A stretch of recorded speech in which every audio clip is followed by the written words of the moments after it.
Hello, children of God! Kumusta man mo? Dugay na ko, wala na ka Bible verse for some reasons. Okay, so dili na to limtan nga maskin pa man o kung sa itong baton everyday, no?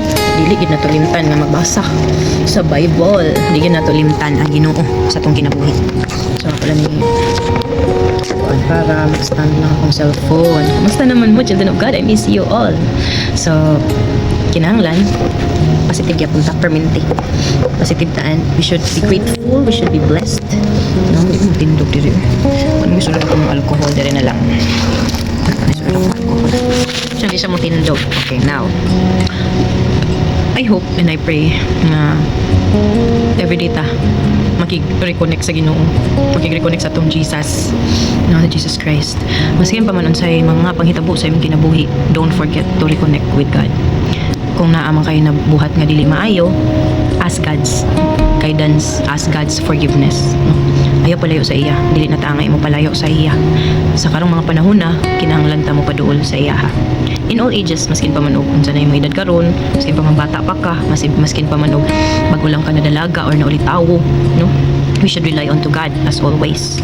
And then I have here Bible verse for today, but randomly pick gihapon. Di gihapon ta kabalo unsa ang message ni God sa ato karon, no? So I'm inviting my Holy Spirit, no, to kanang guide us all the way unsay iyahang ilang message sa Ginoo sa atoa. Mao atong naigamay nga discussions, no?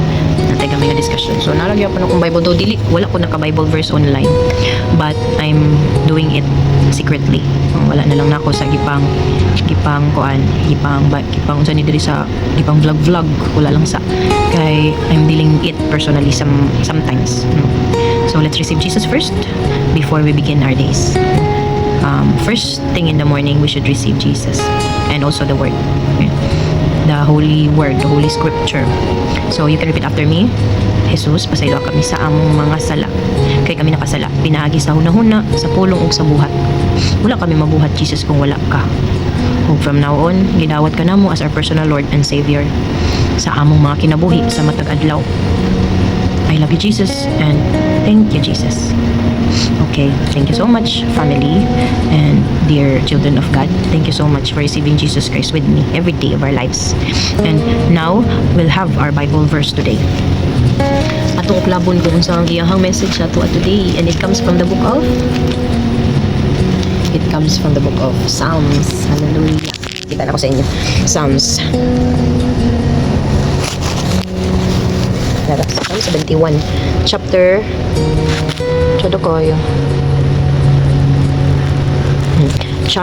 Psalms chapter 71 verses 1 to 3. Tulo lang ka verses. It says here, O Lord, I have come to you for protection. Don't let me be disgraced. Save me and rescue me, for you do what is right. Turn your ear to listen to me and set me free. Hallelujah. Be my rock of safety, where I can always hide. Give the order to save me, for you are my rock and my fortress. Hallelujah. Thank you, Lord Jesus. And it is written by King David. King David. So, I declare and decree that we will be like King David, always honoring, praising God, and always glorifying and magnifying His name. See? Oh Lord, I have come to you for protection. So, reliant siya sa Ginoo. Na siya, kanang rely siya permanente sa Ginoo. So, that's what we have to do. We should be always relying on to God because our God is so much powerful. Our God is so much graceful and merciful. Okay? Save me and rescue me, for you do what is right. Of course, that is our God, always doing what is right and what is right for us. Be my rock of safety, where I can always hide, and give the order to save me, for you are my rock and my fortress. So ang Ginoo ra gyud ang makahatag og kanang order. Tanan man gyud niya plano sa atong kinabuhi is always in order. Na gyud na siya, in order gyud na siya. So mag-ask lang gyud ta always sa iya, ha, og mga order niya nga maluwas ta. Dili lang kita kundi ang atong families, no? Most especially our own families and loved ones. Unang gyud nato tong pamilya, children of God. Dili gyud nato limtan. Ako maluwas man ka ta, makaadto man ka tag heaven. Dili gyud ta mosugot nga apil ang atong family din nato madala. Okay? So again, we should always keep on relying to God as what King David is doing and saying here in Psalms 71 chapter. The whole chapter even is so good, no? Always magnifying the Lord, always giving thanks and being grateful to the Lord. Kay wala man tay lain kasaligan, wala na may lain kundi ang Ginoo. Siya pud ang nanag-iya sa ato tanan apil sa atong mga tagsa-tagsa nga mga butang. So thank you so much, Jesus, for this Bible verse. With this Bible verse, we are encouraged, we are feeling blessed nga maskin pa man sa unos sa among kinabuhi, pinaagi sa imong words and pinaagi sa kanang braveness and love ni King David sa imo, we know you more, and we declare and decree, Lord God, that we will know you more and more and love you more and more, just like King David is doing in this in his time.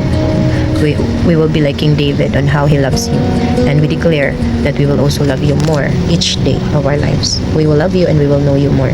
Thank you so much once again, Jesus, and children of God, keep praying, keep giving thanks, and glorify and magnify His name, because Him alone is our refuge, our fortress, our Savior, our everything.